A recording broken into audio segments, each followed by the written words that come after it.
আমরা বলতে চাই এই যে আজকে এই তফসিল ঘোষণা হবে, নির্বাচন হবে ফেব্রুয়ারিতে, জামাত বিএনপির ভাইদের বলতে চাই নির্বাচন করেন, ভোটের মাধ্যমে যুদ্ধ হোক। কোন অস্ত্রের যুদ্ধ আমরা এই দেশে আর দেখতে চাই না, কোন পেশি শক্তির যুদ্ধ আর দেখতে চাই না। কি জন্য যুদ্ধ করবেন?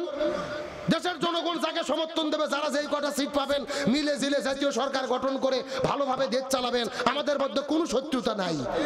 ভালো করে শোনেন, আমরা জামাত বিএনপি নিজেরা যদি ঝগড়া লাগে যায়, এই সুযোগে ভারত স্বৈরাচার হাসিনাকে দেশের মধ্যে ঢুকে দেবে। একটা উদাহরণ দেই, ভালো করে বোঝেন। দুইটা বিড়াল 16 বছর ধরে খাবার পায়নি। জোরে বলেন কয় বছর? 16 বছর পরে একটা বাড়িতে যেয়ে পাইছে একটা রুটি। কি পাইছে? এখন রুটি পাওয়ার পরে দুই বিড়াল চিন্তা করেছে, রুটি জুটি একটা পাইছে, দুইজন অর্ধেক অর্ধেক ভাগ করে খেতে হবে। এখন বিড়াল দুইটা রুটি সাথে করে নিয়ে একটা রাস্তার গেছে, ভাগ করে খাবে। কিন্তু গাছের উপরে ছিল একটা বানর। বান্দর চেনেন না? বান্দর লাফতে নামে বলতে চাই, বিড়াল, একটা ছোট বিড়াল একটা বড় বিড়াল, তোমরা রুটি ভাগ করতে পারবা না, আমাকে দায়িত্ব দাও, আমি রুটি ভাগ করে দেই। এই কথা বলার পরে রুটি হাতের মধ্যে নিয়ে, হাতের মধ্যে একটা ড্যারি পাল্লা নেছে এই বান্দর রুটি ভাগ করার জন্য। কিন্তু বুদ্ধি করে বিশাল একটা রুটি নেওয়ার পরে মাঝখানে নিয়ে যেখানে ভাগ করলে সমান সমান হবে, ওখানে না ছিঁড়ে একটু নিচের দিকে যেয়ে এই জায়গা ছিঁড়ছে।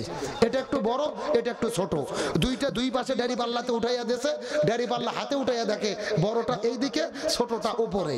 বানর বলতেছে, না, এই অসম বন্টন তো আমি করবো না, সমান বন্টন করতে হবে, কাউকে কম বাড়া করতে দেব না।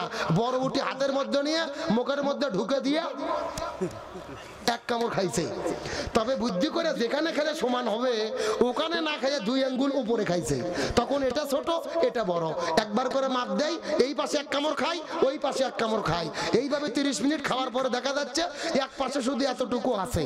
দুই বিড়াল মনে মনে চিন্তা করছে, এইভাবে যদি রুটি বন্টন আর মাপ চলতে থাকে, 30 মিনিট পর রুটি তো দূরের কথা, গন্ধও পাবো না। কথা কর না কা? এরা দুইজনে মিলে বলছে, ধর, বান্দরকে তাড়াইয়া দেছে। হাসার জন্য বলি নাই। আজকে জামাত আর বিএনপি নিজেরা যদি যুদ্ধ শুরু করে এই দেশের ক্ষমতা নেওয়ার জন্য, ক্ষমতা পাবেন না। ভারত ষড়যন্ত্র করে, আমেরিকা ষড়যন্ত্র করে আবারও স্বৈরাচারের মতো ওই বান্দরদেরকে ঢুকাইয়া দেবে। এই জন্য সময় থাকতে সাবধান হন। নিজেরা মিলে জিলে থাকেন, নিজের কায়দায় চলেন, নিজেরা পুরোটা খাবো এই ধান্দা বাদ দেন। জনগণ যাকে যতটুকু রায় দেয় মিলে জিলে দেশ চালান, দেশ ভালোভাবে চলুক। নতুন করে আর কোন যুদ্ধ বিগ্রহ, মানুষ হত্যার রাজনীতি এই দেশের ভেতরে আমরা দেখতে চাই না। কথা ক্লিয়ার না ভেজাল আছে? আমরা যদি এক থাকি স্বৈরাচার আসতে পারবে না, আর যখনই দলাদলি করব আবার স্বৈরাচার উকি ঝুঁকি দেবে। দেশে আগুন লাগাইয়া আলেমদের জ্বালাইয়া পালাইয়া সাইরা গেলে ঢাকা, গণভবনটা এখন ফাঁকা বুবুরে, গণভবনটা এখন ফাঁকা। শূন্যস্থান পূরণ বোঝেন না সবাই? গণভবনটা এখন, সবাই একসাথে বলেন, গণভবনটা এখন। দেশে আগুন লাগাইয়া আলেমদের জ্বালাইয়া পালাইয়া সাইরা গেলে ঢাকা, গণভবনটা এখন ফাঁকা বুবুরে, গণভবনটা এখন। অধিকারের কথা বললে বলেছিলে রাজাকার, জনগণ বইজা গেল তুমি বুবু স্বৈরাচার। অধিকারের বললে কথা বলেছিলে রাজাকার, জনগণ বইজা গেল তুমি বুবু স্বৈরাচার। তোমার নেই তো শরম লাজ বুবু বড়ই সিটিং বাজ, তোমার নেই তো শরম লাজ বুবু বড়ই নাটকবাজ। কাউয়া ডাকে না আর কাকা, গণভবনটা এখন ফাঁকা ডাইনি রে, গণভবনটা এখন। দেশে আগুন লাগাইয়া আলেমদের জ্বালাইয়া পালাইয়া সাইরা গেলে ঢাকা, গণভবনটা এখন ফাঁকা বুবুরে, গণভবনটা এখন। খেলা হবে শামীম তো আর বলে না, সংসদে মমতাজের বুকটা তো আর ফাটে না। খেলা হবে খেলা, কাউয়া তো আর বলে না, সংসদে মমতাজের বুকটা এখন ফাটে না। পলকের ঝলক তো আর নাই, বুবুর টাকলা মুরাদ নাই, পলকের ঝলক তো আর নাই, বুবুর টাকলা মুরাদ নাই। দিল্লিতে স্বামীর বাড়ি একা, গণভবনটা এখন ফাঁকা বুবুরে, গণভবনটা এখন, সব একসাথে, গণভবনটা এখন, গণভবনটা এখন। মিথ্যা মামলায় ফাঁসি দিলে সোনার মানুষগুলোরে কত বড় ডাইনি সেজে, মায়া নাই তার অন্তরে। আল্লামা সাইদি নিজামী, মতুর রহমান নিজামী, আব্দুল কাদের মোল্লা, সালাউদ্দিন কাদের, শাকা চৌধুরী, এই মানুষগুলোদেরকে তারা ফাঁসি দিয়েছে। তাদের কি কোনো অপরাধ ছিল? মিথ্যা মামলায় ফাঁসি দিলে সোনার মানুষগুলোরে কত বড় ডাইনি সেজে, মায়া নাই তার অন্তরে। আজ সেই আদালত আছে, ফাঁসির দড়িও আছে, কবে পাবো বুবু তোমার দেখা? গণভবনটা এখন ফাঁকা বুবুরে, গণভবনটা এখন ফাঁকা। দেশে আগুন লাগাইয়া জনগণে জ্বালাইয়া পালাইয়া ছাইরা গেলে ঢাকা। গণভবনটা এখন ফাঁকা বুবুরে, গণভবনটা এখন ফাঁকা। আলোচনা কি চলবে? কারা কারা চলবে? দুটি হাত আল্লাহকে তুলে দেখায়। লিল্লাহি তাকবীর। আজকের মাহফিল চলছে, চলবে। গাইবান্ধার মাহফিল, গোবিন্দগঞ্জের মাহফিল কতক্ষণ চলবে? সারা রাত। কে রে, এটাকে হুজুর মারা ওয়াজ নাকি? আমার বারা সারা রাত নয়, আলোচনা দেওয়া তো শুরু করেছে, আর 15 মিনিট সময় কি দেওয়া যাবে? এক কাপ চা দেন ভাই রে, কোন দেশত আসলাম, না হলে এক কাপ গরম পানি। আলোচনা চলছে, চলছে, তবে কোনো ওটাউটি করা যাবে? তাহলে চিৎকার করে বলেন, ফাতেমা জান্নাতি নারীদের সর্দারনি হবে কয় কারণে? আরো ধরে বলেন। আপনাদেরকে অবশ্যই আলোচনাটা শোনাবো, কিন্তু আপনাদের আলোচনাটা শুরু করেছিলাম নবীজির চাচা আবু তালিব যাবে কোথায়? আরো ধরে বলেন। এই গোবিন্দগঞ্জের মুসলমান গভীর মনোযোগ, যেই মেসেজটা দেওয়ার জন্য এই প্রায় 1.5 ঘন্টা ধরে আলোচনা পার করে ফেলেছি। এতক্ষণ পর্যন্ত আপনাদের মধ্যে আলোচনা করলাম নবীর চাচা আবু তালিব কেন জাহান্নামের মধ্যে যাবে। পুরো আলোচনা যদি ভুলে যান আমার কোনো আপত্তি নাই, তবে শেষ মেসেজটা ভালো করে মাথার মধ্যে ঢোকানোর চেষ্টা করবেন। নবীর চাচা আবু তালিব জাহান্নামের মধ্যে যাওয়ার কারণ কি?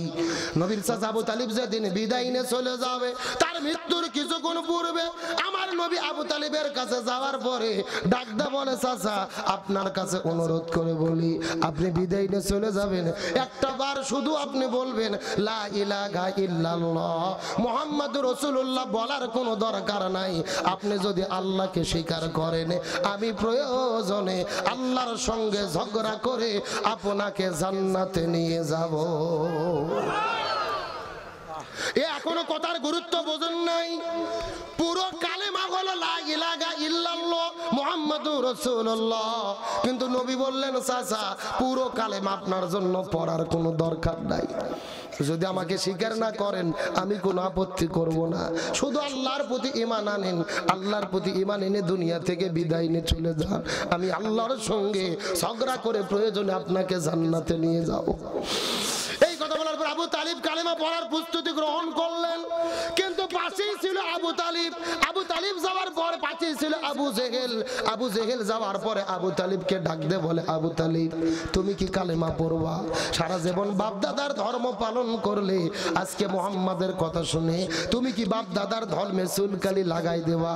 এমনটা করো না, খবরদার মুহাম্মাদের কথা শুনবে না। আবু জেহেলের কান পড়া শোনার পরে আবু তালিব কালেমা বললেন না, এই দুনিয়ার মধ্যে থেকে বিদায় নিয়ে চলে গেলেন। আমার নবীজি আবু তালিবের লাশের কাছে গিয়ে হাউমাউ করে করে করে করে করে কান্না করা শুরু করেছে। আল্লাহর কাছে ফরিয়াদ করে বলে, আল্লাহ আমার চাচা আবু তালিবকে আপনি মাফ করে দেন, তার থাকার জায়গাটা আপনি জান্নাতের মধ্যে করে নেন। আল্লাহ ডাক দিয়ে বলে, ইয়া রাসূলুল্লাহ আপনি কার জন্য হাত তুলেছেন? আপনি হাতটা নামান। ওই লোকটা আপনার চাচা হয়, আমি আল্লাহ ভালো করে জানি। আপনাকে থাকতে দিয়েছে, খাবার দিয়েছে, জায়গা দিয়েছে, সন্তানের মতো লালন পালন করেছে, আমি আল্লাহ সেটাও ভালো করে জানি। কিন্তু আমি আল্লাহ কোরআনে বলেছি, ওয়া মা আতাকুমুর রাসূলু ফাখুযু, নবী যেটা বলবে, নবী যেটা করতে বলবে সেটা তোমাদেরকে করতে হবে। ওয়া মা নাহাকুম আনহু ফান্তাহু, নবী যেটা নিষেধ করবে সেটা থেকে দূরে থাকতে হবে।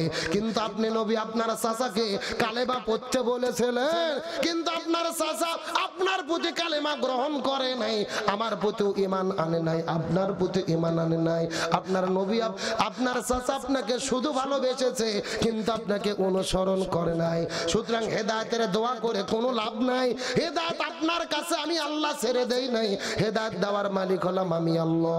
আমি যাকে খুশি সম্মান দান করি, যাকে খুশি হেদায়েত দান করি, যাকে খুশি হেদায়েত থেকে বঞ্চিত করি। সুতরাং জেনে নেন আপনার চাচা আপনাকে ভালোবেসেছে কিন্তু আপনাকে অনুসরণ করে নাই, এই জন্য আমি আপনার চাচাকে মাফ করব না, আর আবু তালিবকে কখনোই জান্নাতে দেব না। এ গোবিন্দগঞ্জের মুসলমান গভীর মনোযোগ, এই আলোচনার দ্বারা কি শিক্ষা দাঁড়ালো? ভালো করে নিজের জীবনের সঙ্গে মিল করেন। নবীর চাচা আবু তালিব নবীকে থাকতে দিলেন, খাইতে দিলেন, জায়গা দিল, সন্তানের মতো লালন পালন করলো, নবীকে এত ভালোবাসলো। আমরা সারা জীবন ধরে যদি চেষ্টা করি নবীর মতো ভালোবাসাকে আমরা দিতে, আবু তালিবের মতো ভালোবাসাকে আমরা নবীকে দিতে পারবো? আরো জোরে বলেন। এত ভালোবাসা দেওয়ার পরেও আবু তালিব জাহান্নামে কেন গেল? এর পেছনে কারণ হলো শুধু নবীকে ভালোবেসেছে কিন্তু নবীকে অনুসরণ করে নাই। এখান থেকে আপনাদের মেসেজ দিতে চাই, এই বাংলাদেশের ভেতরে 90% মুসলমান মুখে মুখে যারা নবীকে শুধুমাত্র ভালোবাসে কিন্তু নবীর আদর্শ গ্রহণ করে না, নবীর আদর্শ কায়েমের আন্দোলন করে না, নবীর আদর্শ দিয়ে এই সমাজটা গঠনের পরিকল্পনা করে না, শুধুমাত্র মসজিদের মধ্যে নবীর প্রতি দরুদ পড়ে, ইয়া নবী সালাম আলাইকা বলে, গরম গরম খিচুড়ি জিলাপি খায়, নবীর প্রতি শুধু দরুদ পড়ে কিন্তু নবীর আদর্শ দিয়ে এই সমাজ গঠনের চিন্তা ভাবনা করে না, নবীর আদর্শ দিয়ে জীবন পরিচালনা করে না। এদেরও পরিণতি ওই আবু তালিবের মতোই হতে হবে। আরো জোরে বলেন। নবীকে বাড়িতে থাকতে দিলেন, খাবার দিলেন, জায়গা দিলেন, সন্তানের মতো লালন পালন করলেন। জান্নাতে যাবেন কারণ একটাই, নবীকে ভালোবেসেছে কিন্তু অনুসরণ করে নাই। আজকে বাংলাদেশে 90% মুসলমান মনে দুঃখ লাগে, কষ্ট লাগে, সবাই নবীর প্রতি দরুদ পড়ে, নবীর উম্মত বলে দাবি করে, অথচ ওই নবী এই জমিনের ভেতরে যেই সমাজ গঠন করেছিল ওই সমাজের কথা বললে, কোরআনের রাষ্ট্রের কথা বললে অনেকের শরীরের চুলকনি সরা হয়। এরাই হলো মুনাফিক আবু তালিবের উত্তরসূরি।